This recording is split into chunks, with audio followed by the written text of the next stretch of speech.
agricultor que pensa grande, planeja o futuro e gosta de aproveitar as oportunidades que surgem, você não pode ficar de fora do Impulso Bayer, o maior programa de fidelidade do agro brasileiro. E o Impulso Bayer funciona de um jeito muito simples. Para participar, você compra produtos Bayer, entra no site orbia.ag e cadastra as notas fiscais. E assim que a sua nota for aprovada, seus pontos serão calculados e você já poderá resgatar produtos e serviços. Também, a partir do cadastro das notas fiscais, você junta impulsos, que vão determinar o seu número de estrelas. Você pode ser cliente de 1 a 5 estrelas. Quanto mais produtos Bayer comprar, maior será a sua classificação e mais benefícios você acessa, como entrada gratuita em eventos, viagens exclusivas e acesso a soluções que vão alavancar o seu negócio. Saiba mais em agrobayer.com.br/impulso-bayer. É o Impulso Bayer, impulsionando você para o futuro.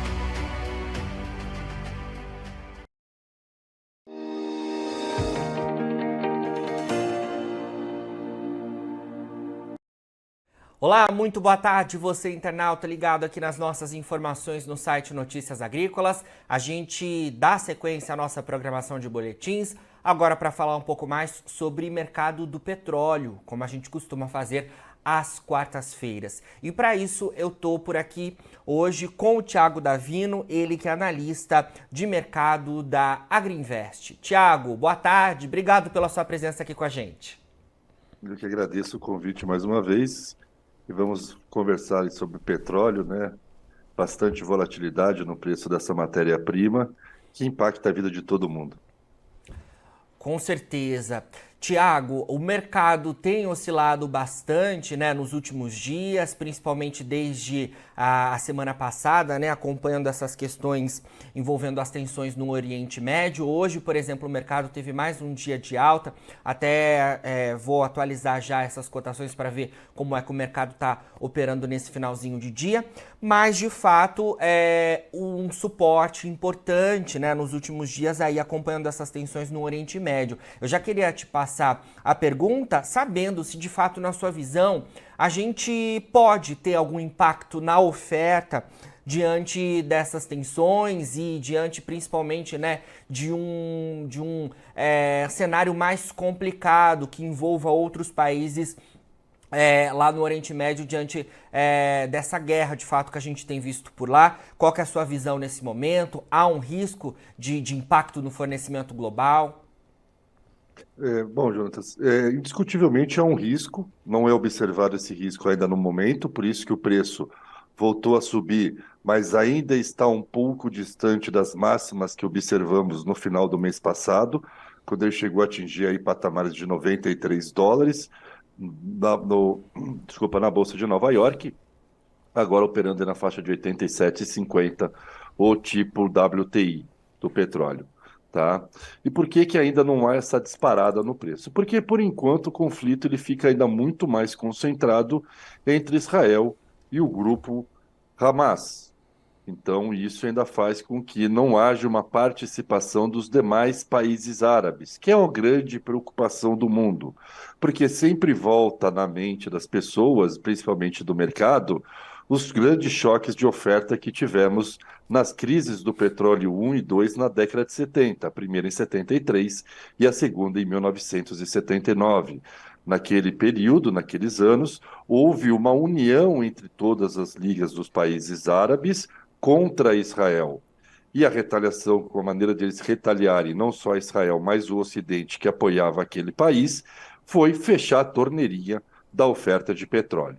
Por enquanto, como ainda está concentrado, então, basicamente ali na região da faixa de Gaza e em Israel, o preço ainda tem ficado relativamente comportado.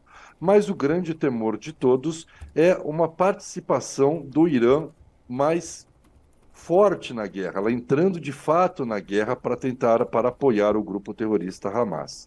Esse é o grande receio no mercado. E por quê? Porque existe um estreito na região do Golfo do Pérsico, que é o Estreito de Hormuz, do qual o Irã está inserido geograficamente. Esse estreito fica entre Omã e o Irã, e por esse estreito passa 20% do comércio internacional de petróleo no mundo. E a Irã, como uma forma de retaliar Israel e os países ocidentais, poderia vir a buscar fechar esse estreito, impedindo a navegação dos navios petroleiros e, dessa forma, trazendo um choque de oferta significativo que acabaria sendo explosivo ao preço da commodity. Então, o grande receio do mercado ainda é, a cada ataque mais forte de Israel a Hamas, como que o Irã vai estar reagindo. Por hora, o Irã ainda não tem se posicionado de como um país que vai comprar essa briga. E aí, por isso, o preço ainda fica relativamente calmo. Mas o receio é essa participação num futuro do Irã, caso as tensões escalem-se muito. Ontem foi exemplo clássico disso. Após a divulgação do noticiário daquela bomba que atingiu o hospital e infelizmente, matou 600 civis, havia um receio que o Irã pudesse já trazer alguma resposta. No primeiro momento da notícia, isso foi explosivo para o petróleo, depois não houve nenhuma sinalização do Irã, a coisa acalmou um pouco. Então, a cada ataque onde há um maior número de civis atingidos, há sempre um medo de retaliação e uma união maior dos países árabes, especialmente do Irã. Exato. E esse distanciamento do Irã, né, foi evidenciado hoje, depois desse ataque, né, a esse hospital palestino que teve centenas de vítimas, né? O Irã, nesta quarta-feira, ele pediu um embargo de países muçulmanos ao petróleo e a outros produtos a Israel, depois justamente desse ataque que você mencionou na véspera, né? Eu queria saber esse pedido de embargo do Irã a Israel, entender um pouco esse cenário, né? Esse país, ele é importante para outros países em relação ao fornecimento no Oriente Médio, ou, de fato, esse pedido do Irã, ele é mesmo algo que seja mais simbólico do que, de fato, tem algum impacto na sua visão para o mercado? Ele acaba sendo mais simbólico de uma maneira do Irã trazer uma união do povo árabe, né? Como ocorreu lá em 73 e 79. Um ponto importante aqui, até colocando um adendo, Jonathan, o Brasil seria um país beneficiado nessa situação. Hoje, o terceiro maior fonte de importação de petróleo pelo Israel é o Brasil, Uhum. os Estados Unidos e Brasil. A Arábia Saudita parece que não chega a 20%. A região ali de que oferta de petróleo para Israel. Porque eles já são brigados historicamente, né? Sim. Eles já não são muito de fazer negócio entre eles, né? Há sempre essa separação entre o povo de Israel e os demais países árabes. Então isso poderia respingar até positivamente ao Brasil, fazendo que Israel tivesse que vir a comprar ainda mais petróleo nosso. Mas não seria um grande volume, porque a participação da oferta de petróleo dos países árabes a Israel é pequena pela questão do contexto histórico que vem aí, na verdade, desde após a Segunda Guerra Mundial, né? E aí intensificou na década de 70, tá? Então é mais simbólico, de fato, essa questão, que é uma maneira, né, de falar, olha, não estou aqui também de bobo, estou aqui atento ao Monitorando, que né? você está fazendo, monitorando, então se você continuar nessa escalada, em algum momento eu vou reagir. Só que, ao mesmo tempo, Jonathan, a gente tem um ponto importante aqui a de falar sobre o Irã, que é o seguinte: como todos sabem, o Irã é um país que tem dificuldades econômicas por conta dos embargos financeiros que ela sofre dos países do Ocidente e por também não ter acesso ao meio do modelo de transações internacionais, que é o SWIFT, mesmo problema que hoje a Rússia vive. E por conta daquelas questões de terrorismos, questões de receios de armas nucleares, o Irã vem buscando ceder nos últimos meses para buscar um acordo com os países europeus e os Estados Unidos para reduzir esses embargos financeiros e até ser eliminado. Então, não é um momento bom do Irã comprar briga contra Israel. Porque todo esse trabalho que eles vêm fazendo recentemente de buscar interromper os seus embargos que ele vem sofrendo nos últimos anos, vai tudo por água abaixo.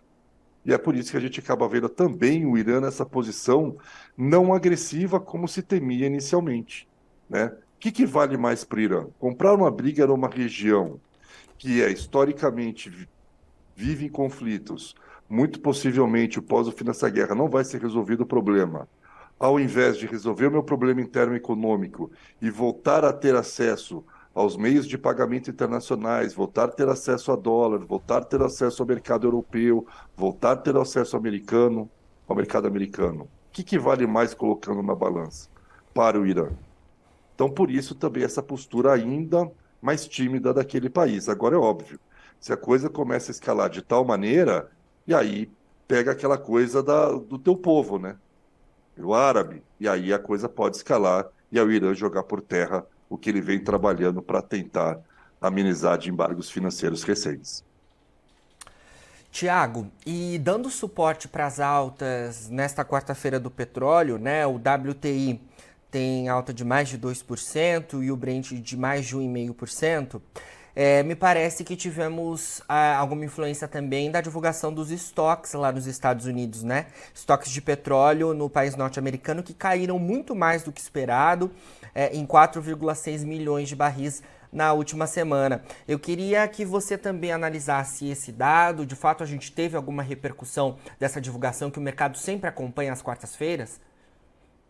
Olha, esse dado ele acaba, claro, trazendo um movimento ao preço, ele acaba contribuindo, mas o principal driver do momento segue sendo o conflito, né, entre Israel e Hamas e também a questão da política monetária americana, que tinha trazido uma pressão de queda para o preço do barril do petróleo depois de atingir as máximas no final de setembro.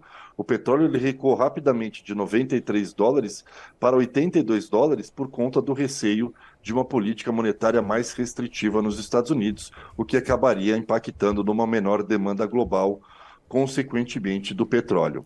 Mas hoje saiu os estoques, claro, o mercado sempre acompanha. Caiu mais do que o esperado, Jonathan, mas também vale lembrar que na semana passada tinha crescido muito mais. Então, é meio que um ajuste de posição. Na semana passada cresceu 10 milhões, nessa recuou um pouco mais de 4,5 milhões. Tá? O que segue chamando a atenção, e isso sim é um ponto de preocupação, é os derivados, especialmente gasolina, que continua caindo semana após semana, né? Com a falta de investimento em novas refinarias nos Estados Unidos, que não há mais de 40 anos praticamente novos investimentos, e o consumo continua crescendo, porque a população americana continua crescendo, há sempre esse temor de cada vez mais estoques apertados da gasolina.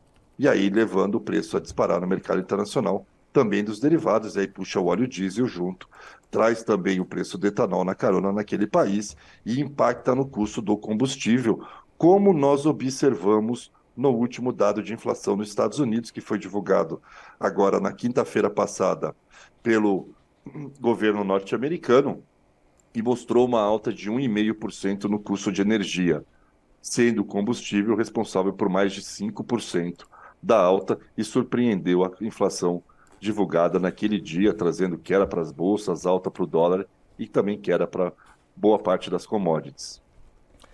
Tiago, olhando para o lado da demanda, a gente teve algum indicativo da China, né? Me parece hoje, falando em relação ao crescimento econômico mais rápido do que o esperado por lá. Você acha que a gente deve acompanhar também essa informação, né? Já que a China é o maior importador de petróleo do mundo, há algum indicativo de alguma sustentação para a demanda à frente, já que a gente vinha falando de bastante preocupações por lá, né? Com certeza, a China ela vinha sendo um ponto de preocupação. Os números são divulgados pelo governo chinês. Sempre há uma certa desconfiança aos números que são reportados por lá, mas o mercado acaba comprando, porque senão, né, aí fica difícil de tocar as perspectivas e análises macroeconômicas. Mas surpreende esse número de 4,9% de crescimento.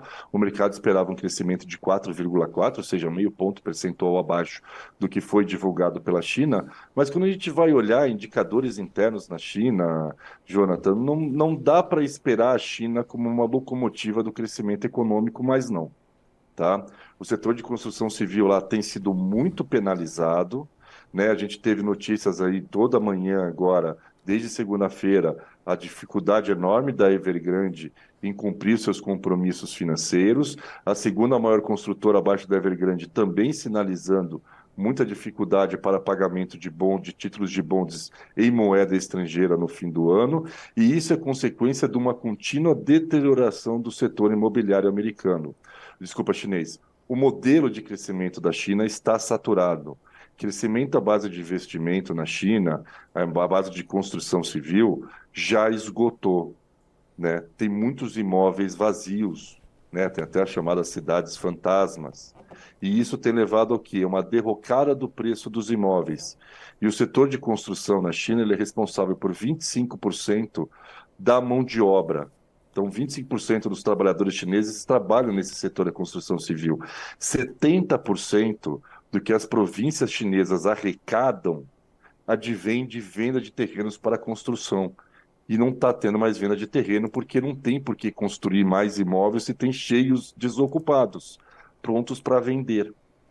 Além disso, há um desemprego muito grande na população jovem chinesa. Hoje ultrapassa a casa dos 22%. O número está tão alto que o próprio governo chinês falou que não vai divulgar mais. E o que isso impacta no setor de construção? O chinês só casa se ele tiver condições de comprar um imóvel. Então, se ele está desempregado, ele vai ter muito mais dificuldade de conseguir acesso a adquirir um imóvel para sair da casa dos pais. Se ele não consegue sair da casa dos pais, não casa, não compra imóvel e o setor de construção padece. Então, eu diria que, apesar do número do PIB ter surpreendido positivamente, assim como os dados de produção industrial e vendas no varejo, a situação econômica da China interna ainda está muito longe do que foi há pouco tempo atrás a grande locomotiva do mundo. Ainda apresenta um crescimento de número de PIB bem interessante, mas quando a gente olha alguns setores internos, e não só apenas setor de construção, setor de luxo, que o chinês tem um grande desejo por comprar marcas de luxos da Europa e dos Estados Unidos. Tivemos agora há pouco o feriado do Gold Week na China e o volume de vendas de artigos de luxo ficou muito abaixo do esperado. Então, não veria a China ainda como um fator de preocupação da demanda. O que tende ainda a manter o preço suportado do petróleo é muito mais do lado da oferta. No primeiro ponto, com a Arábia Saudita e Rússia cortando a produção mês a mês, e agora ganhando o adicional de risco dessa guerra Israel e Palestina. Para a gente finalizar, Thiago, eu queria falar um pouco mais sobre perspectivas, né? A gente falou então de dados pesando positivamente ao mercado, né? Envolvendo as tensões no Oriente Médio. É algo que eu imagino que o mercado não perca do radar tão cedo, né? E a gente seguirá acompanhando tudo isso. A gente falou também sobre a divulgação dos estoques norte-americanos, apesar de não ter pesado tanto, foi de alguma forma um outro ponto de atenção e também do lado altista para o mercado, e essa questão da demanda chinesa também. Diante disso tudo, a gente tem um mercado que deve muito provavelmente fechar a semana no positivo. A gente, claro, precisa acompanhar ainda esses próximos dias, mas o balanço até o momento é positivo para o mercado no acumulado da semana. E queria saber a sua visão diante disso, se a gente deve olhar um mercado muito mais voltado para o lado altista nos próximos dias e como é que ficam as perspectivas para o mercado no médio e longo prazo, né, até o final do ano principalmente. A gente deve seguir com esse cenário altista prevalecendo sobre os preços? Há algum fator de atenção do lado baixista que pode limitar de alguma forma as cotações? Tem sim, tem dois fatores, eu diria, do lado baixista, tá, Jonathan? E o que está segurando de novo a alta do preço do petróleo é única e exclusivamente esse conflito Israel-Hamas. Se não era factível, a gente já está vendo o petróleo buscando o suporte dos $80 o barril. Sim. E o porquê eu comento isso? Primeiramente, saímos do período sazonal de alta do preço do barril do petróleo, que ele se estende durante todo o verão do hemisfério norte e início do outono naquela região, principalmente olhando Estados Unidos. Então tem um fator sazonal que é outubro, novembro e início de dezembro, historicamente, o preço do barril do petróleo ele é baixista. E vinha se comportando assim até a véspera do estouro do conflito lá no Oriente Médio. O segundo ponto, que deve ser levado em consideração, é a incerteza com relação ao rumo da política monetária norte-americana. Ainda há muita indecisão se o Fed vai ou não vai subir mais os juros. A cada nova alta de juros, as preocupações que o setor bancário americano vão aumentando, as preocupações com uma possível recessão da maior economia aumentam, né? A gente teve, depois do dia 20 de setembro, quando o Fed sinaliza eu vou manter a taxa de juros em patamar elevado por mais tempo do que eu imaginava anteriormente, uma forte aversão ao risco, dólar em disparada mundo afora, bolsas caindo significativamente e o próprio preço do petróleo, 3 dias depois, começando também a reagir fortemente negativamente. Então, eu diria que para dar sustentação a essa alta, a gente precisa de uma continuidade da escalada do conflito no Oriente Médio. Se houver alguma sinalização de abrandamento desse conflito, que parece difícil no dia de hoje, mas cada dia na guerra é um dia. Então, as coisas podem mudar até rapidamente, dependendo dos desdobramentos. Se houver uma sinalização de um cessar-fogo, o meu sentimento e entendimento é que o petróleo voltaria a recuar para próximo da casa de $80, pelo menos, talvez até um pouquinho abaixo disso, por conta desses receios. Política monetária americana, que gera medo em relação à demanda global, e a questão sazonal do período, que diminui-se a demanda e o consumo dos derivados do petróleo, especialmente dos combustíveis. Tá? Então, teríamos esses dois pontos. Então, eu acho que a sustentação única hoje é esse conflito, porque a redução de oferta da Rússia e da Arábia Saudita já vinha no preço, já estava precificado, já esperado, e não se espera mais uma surpresa até o início do ano que vem em relação a isso.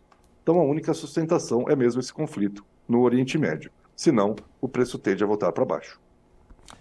Vamos acompanhando então tudo isso, importantes informações, né, relacionadas ao mercado do petróleo, mas que, como a gente sempre faz questão de mencionar, que envolvem todas as commodities e inclusive as commodities agrícolas, que é o ponto principal, né, de atenção dos nossos internautas aqui no Notícias Agrícolas. Tiago, obrigado pela sua entrevista mais uma vez. Sempre que tiver novidades aí da Agriinvest, chama a gente por aqui para a gente atualizar os nossos internautas, tá bom?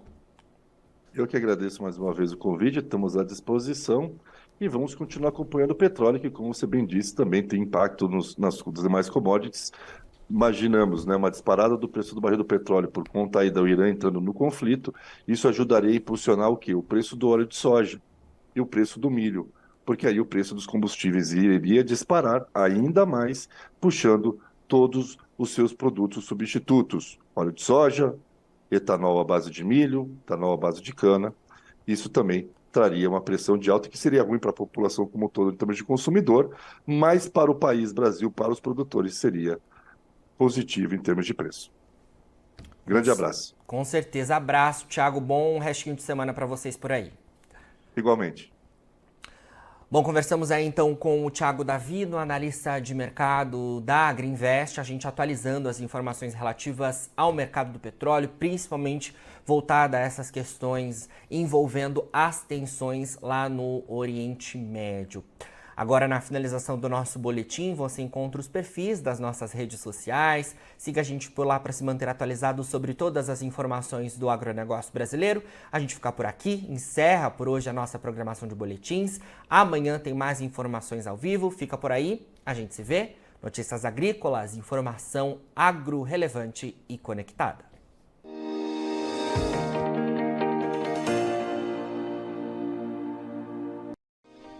Se inscreva em nossas mídias sociais. No Facebook, Notícias Agrícolas. No Instagram, @Notícias Agrícolas. E em nosso Twitter, @Norteagri. E para não perder nenhum vídeo, não se esqueça de nos acompanhar no YouTube e na Twitch, Notícias Agrícolas Oficial.